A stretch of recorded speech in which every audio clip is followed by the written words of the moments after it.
Okay, so this is a little video we're doing for you about how to warp with multiple cones of yarn or cakes of yarn and be able to keep them in the right sequence and make the cross a lot easier on the warping board so that you don't have to think about which way you're winding the yarn every time.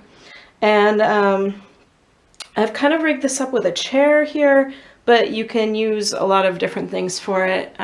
The ideal is that you have something that's like a spool rack, or you can use kind of like a ladder, or even like a lazy Kate to keep some things apart. But you do really need to make sure that when you're setting up your yarns that you have them in rows like we have back here. So I've got them set up so that they're in rows this way and rows that way. And that's pretty key. So the idea with the chair back is that I'm trying to make sure that these things stay separated and that I can like identify which yarn is which while I'm warping. And so what I've done, and this is a very typical way to do it, is that you start with the ones that are closest and run them to the bottom, and then the ones that are furthest and run them up to the top. And if you have more options, like if you have some sort of grid to run them through, or like a lattice or something, then you can go with as many yarns as you want. You can do 10 of them if you want, whatever. And it'll keep the color sequence, so you can do this with scrap yarn as well.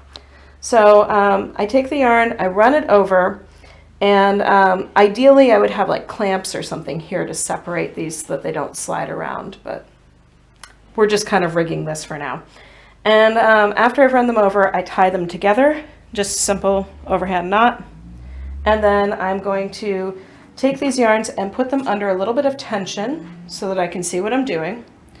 And then I'm going to divide them down the middle first, like this. Okay, we've got it divided down the middle. I'm grabbing it in between. And then with the other hand, I'm going to come under the yarn that's closest to me and grab the one behind it and pull it toward me.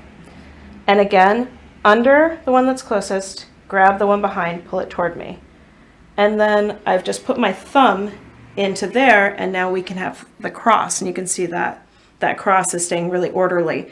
If you had 10 yarns, it would do the same thing. It would stay really orderly.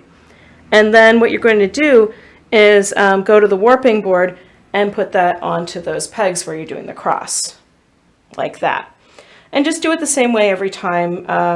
And you can remember pretty easily what you're doing every time, because either your hand is facing toward it or your hand isn't.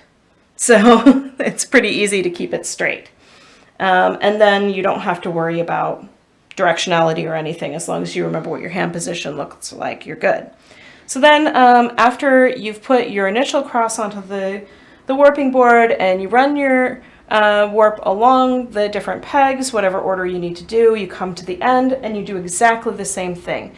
You make sure you have a little tension, you separate these, grab it, under, grab the one behind, under, grab the one behind, put your thumb in there, make sure that you're holding on to it, put it on those pegs. And that's it.